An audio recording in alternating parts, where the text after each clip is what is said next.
Alyssa is the Vice President of Advocacy for Mental Health Partnerships. She has experience in behavioral health research, policy, coalition building, lobbying, program development and management, and executive leadership. Take it away, Alyssa. Yeah. How are you guys all doing tonight? Good? Good. Yeah. Great. You guys have got me feeling pumped up. Some people have got me feeling teary-eyed. I'm having all of the emotions. But thank you for having me here tonight.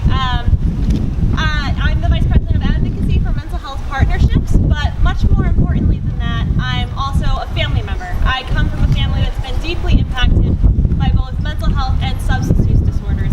And so all of the things that we're talking about tonight, the wonderful gains we've made, and everything that we have to lose, I know firsthand as a family member exactly what that means for families like mine all across the nation. So I've been asked to speak with you tonight about two important components of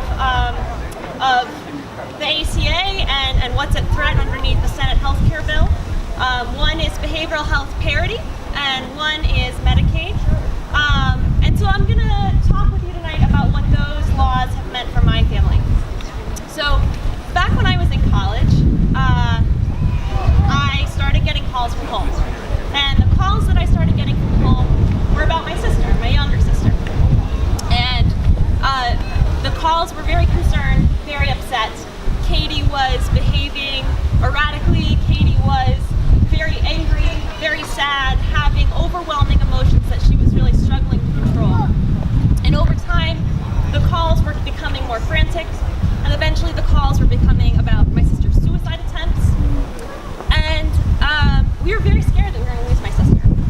And during all this time, as we were very stressed out, the calls eventually started to be about the insurance company denying Katie for care. And we had great insurance my entire life. My dad worked for the state, so we had always had the best private insurance that you could possibly get. We paid $3 per prescription, really, really good health care, really good, affordable health care. But when it came to mental health care, the company didn't cover the same amount of coverage. And they were denying us, they were giving us burdensome paperwork to work through.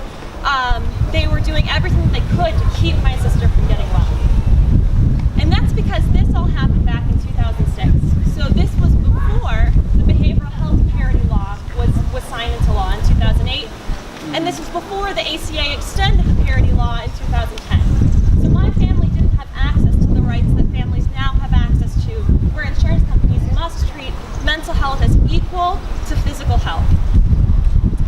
Fortunately, we had Medicaid. And we were told by a social worker at the hospital that we needed to get my sister onto Medicaid. And so we did. We got Katie onto Medicaid. And Katie, with the assistance of Medicaid, bravely fought for her recovery. She is my inspiration. She's incredible.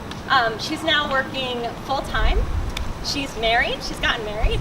I got to go to my sister's wedding, which was wonderful. And she's leading a life that she loves. She just submitted a book to be published.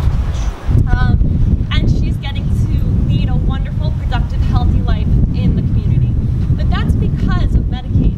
My sister, she bravely fought for that recovery, but Medicaid helped her every step along the way. And I want the same thing for all families, because my family's story is one story, but I know that there are millions of families across the nation who are struggling with similar struggles. And I know that recovery is possible for everyone, but only when they're given every chance to succeed and every opportunity for recovery. The good news is here in Pennsylvania, we've made wonderful gains. We've expanded Medicaid. 720,000 people now have access to Medicaid who didn't before the AHCA. And of those 720,000 people, 18% have access to substance use disorder treatment, and 22% have access to mental health care. And considering that we estimated it's around a quarter of people that will have a behavioral health need in Pennsylvania, those are wonderful access numbers. Those are exactly what we want to be seeing. And roughly the same numbers go for the exchange, the private market, where we have behavioral health parity now. So we've made wonderful gains, and unfortunately the proposals that are up there now are not only going to rob us of these gains that we've begun making, they're actually going to take us further back, with a cap that would cut nearly $1 trillion from Medicaid over 10 years. It's an enormous amount of money. It would stick Pennsylvania with $3.4 billion to cut from our budget in the first year alone. We can't figure out how to cut way less than that, so I have no idea how they expect us to cut $3.4 billion out of our healthcare budget. And Senator Toomey is trying to tell us that it's okay, this won't hurt people. He claims that these cuts, he tweeted this out and I was in disbelief, he claims that these cuts won't kick people off of Medicaid, he claims that these cuts won't hurt people and won't limit access to care, and we need to let him know that, we need to call him out and let him know that we know that's a lie, and that's crap.